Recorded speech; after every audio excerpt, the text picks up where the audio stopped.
Hey guys, Conda here. Welcome back to the video. I have been ghosting y'all. I do apologize. There has just been a lot of things going on in my life right now. So I decided to take a pause, but now we're back.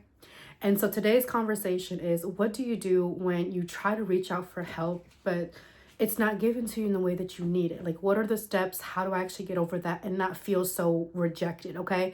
Again, disclaimer, this is just for educational entertainment purposes only. I'm not a professional. Please seek professional help if you are in need of doing so. But without further ado, let's go on with this conversation. I'm gonna try to keep it 15 minutes or less. Okay. So I had a situation where I reached out to a family member, and I never ever am the type of woman to reach out for help. So when I reach out for help, I am in dire need, okay? And this world has made it seem like reaching out for help is so much to ask for. This is exactly why people are so independent, but from a state of they're not willing to trust or rely on anyone for help. So in this case, I reached out to a family member just to ask for help, and it was met with the shame, as in, for example, like, I'm not gonna say who it is, but all the people already have their stuff together. You do this. Like, I'm not supporting you, but I'm supporting so and so. And to me, that was a rejection, because when you need help, you always call me. So this is conditional affection. And old Conde would have been like so hurt, willing to do anything and everything to gain that person's affection. New Conde 2026 is like, this is a perfect opportunity for me to provide for myself. I never needed anybody, but if I want help, I'm going to ask for help. And so it was really triggering, because this person I am so fond of, I grew up together with this person, and it's really hard to take rejection. And the average person can sit here and say, well, like, you're grown. But the problem is that, like, you shouldn't strip someone of the love that you have, regardless of if the feelings are mutual. So, like, for instance, if this family member understood that I am their daughter, and you don't just call me when you need something, but then when I ask you just for help, like, it's met with such shame, right? You don't do that. It's 2026. We're not doing conditional affection. But I realize that is what that person has received growing up. So I can't say anything about it. But what I can do is take responsibility. But that doesn't mean it doesn't hurt, okay? And so we love asking, people love asking for us to do things, especially if you're like a full-time giver and you can't say no. But the hardest part is, like, when they don't want to do that for you. And you really can't be mad at them, because they're not obligated to, parent or not, sibling or not.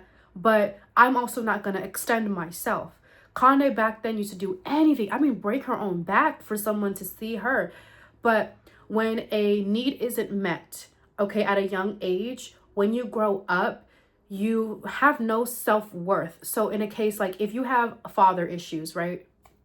Or like parental issues, specific pertaining to the parent, the dad. And let's say, for example, that you weren't protected. You weren't provided in the way that you needed to. You're going to go your whole life thinking you're unworthy of other masculine role models. So it can be really, really hard to not have the help that you need, but it's even harder to try to find a way for yourself despite not that need being met. Because it's really easy to blame other people for shit. Like, I used to blame everybody else for shit, but now I'm at a place in my life where it's like, how can I provide for myself? Does it put me in a very masculine state? Absolutely. You have to at least be willing to go through this strong masculine energy of, like, constantly producing, constantly providing, especially when those of us didn't have those backbones. And I feel in my spirit, for anyone watching this, is that, like, the strongest people are the ones that literally have no plan B. Like, they are everybody's plan A, and it's not like they can just call for help because people think that they're good. And so in my life, right, I am the oldest, and so it can be really, really hard to ask for help, especially if you're an Asian woman and you're grown. Like, from a young age, like, I'm handling all these paperwork, I'm translating, I'm showing up, but I'm only getting affection And I'm met with backlash when I don't do something. So I learned about the idea of, I believe it's called compliance dependency. Like, if I am doing what you're telling me to do, I'm at least receiving something from you, whether it's affection or praise. But I learned I don't give a fuck anymore what my parents think. I don't give a fuck what anybody else thinks. I could care less what the world thinks and if I'm a failure or not, because at the end of the day, I am not going to do something to depend on somebody else for my emotions. So in this case, what do you do when your needs aren't met and you really don't have any other choice? Like, some of us judge other people but don't know the options that we have and are so quick to give our opinions but are not willing to hear or think within themselves. This is the world we live in. We have opinions, but yet we don't criticize or judge ourselves to want to do better. Like, everyone needs to understand that just because your needs are met doesn't mean that has anything to do with your self-worth. Some people just can't give you that, and they don't owe you anything, parent or not, sibling or not. So how I've learned to deal with that is, okay, well, if you're calling me and you get mad because I don't meet this need, you are dependent on me. I'm not going to give you something I don't want to give you. And this took me a long time, is the guilt that you feel when you're constantly trying to give and you just don't have anything to give, and saying no is like an evil thing. It's like you're going to go to prison for that in this household, right? I don't give a shit anymore.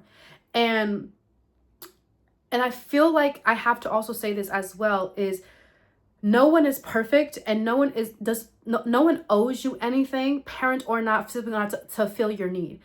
And that's the harshest reality. You have to handle things head on. Why I'm very strong is because I never had the support growing up. Granted, my parents did the best they could, but my support was God and believing in that source, because everybody else didn't come through. And if they did come through, I'd have to do something for them.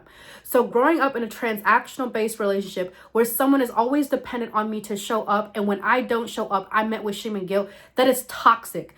I am not willing to put myself in that predicament anymore. So you're going to have to learn how to meet your own needs. So even if you have to provide for your own space, even if you have to move out, even if you have to work harder, that is fine. Sometimes you're going to have to sit with yourself and be your own damn superhero. You're going to have to tell yourself you're proud of yourself. And meeting your needs is hard when you are programmed to be there for somebody else. At the moment you be there for yourself, it's almost like, what is this magic? Like, what is this? Like, this almost is unheard of, but you're doing something right for yourself. I decided to put my worth first. And I did it by 3 steps. First of all, my desire to end this suffering and this willpower to not continue this was greater. So I moved out so many times, came back home, moved out so many times, came back home. I don't care. I dropped out of high school. They can think whatever version of Connor they want in their mind, but I've changed and I put in the damn work. And the results will show up sooner or later. But I'm not here waiting for them to validate me. Most of you guys are an extension of your parents' dreams. I'm not that. I am my own individual person. Their parents decided to bring you here. You don't owe them anything, but they owe you everything. The best of what they could. And if they can't, you give it to yourself. So my desire to realize I don't give an F about what you think about me outweighs anything and everything. And then I backed it up with skill. I need to be the person that meets my needs. I am all that I need, okay? Everything else I could want. So what does that look like? Spiritually, I'm meditating, I'm praying, I'm doing my affirmations, I'm saying my gratitude, I'm asking God for help. Mentally, I'm reading books, okay? I'm listening to podcasts. Emotionally, I'm reflecting, I'm checking in on myself, I'm healing, I'm regulating. Physically, I'm grounding, I'm going to the sauna, I'm gymming, I'm, taking care of my health. Financially, I'm trying my best. There are some pillars where you're not going to have everything perfect, but it's about trying over and over and over again and not being discouraged or losing sight of enthusiasm, okay? And believing that you're chosen and loved, believing that you can be provided for, you can have everything despite not it being given to you at a young age. For me, I used to tell myself this lie that, like, I'm too much to handle, or my needs are so much that they can't be met. I just got to the point where it was like, I'm a fucking Bentley. And until someone's able to afford my payment every single month or buy me off, like, I'm going to go back to the shop, which is God. And until God has the man for me or the success for me, I'm going to stay in my own lane. I'm going to still do it. Spiritually, mentally, emotionally, physically, financial, relationship wise, whatever that looks like.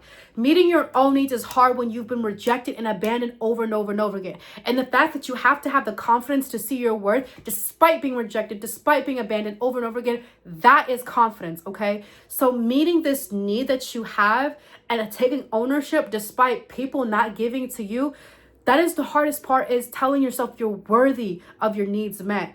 And I'm at a point in my life, I don't know about you guys, but I'm tired of this suffering cycle. I'm tired of having to beg and cry and plead for someone to take care of me, to love me, when that is my natural birthright. And if they can't give it to me, I'm going to learn how to give it to myself. Because the moment I learn to give it to myself, I naturally inspire others to do the same. So let me summarize this, okay? Because I felt it that this was the conversation, is you deserve to have your needs met. And if they can't give it to you and they're supposed to be your close friends, and even though they don't owe you anything and they choose not to, you need to choose to put the needs first. You need to choose yourself first. And it is not selfish, it's self-full, okay? And you need to have love greater than anything in this world for yourself. And you need to understand that you might not have it all figured out. And you're going to go through these doubts and these changes of, am I worthy of having my needs met? Am I worthy of love? Am I worthy of believing that I could ever have anything? It is your desire to want to do so. And when you decide that you're worthy, God will place you in situations, friendships, relationships, in a reality where you validate that feeling. Okay, you validate that belief about yourself. And just because they're your parents or they're your siblings, don't use them as an excuse as to why you keep abandoning yourself. Show up for you, because at the end of the day, you can't take any of these relationships with you except the memory of what it is. So make the best of your memories. Like I always say, be fruitful, go forth, and multiply Christ consciousness.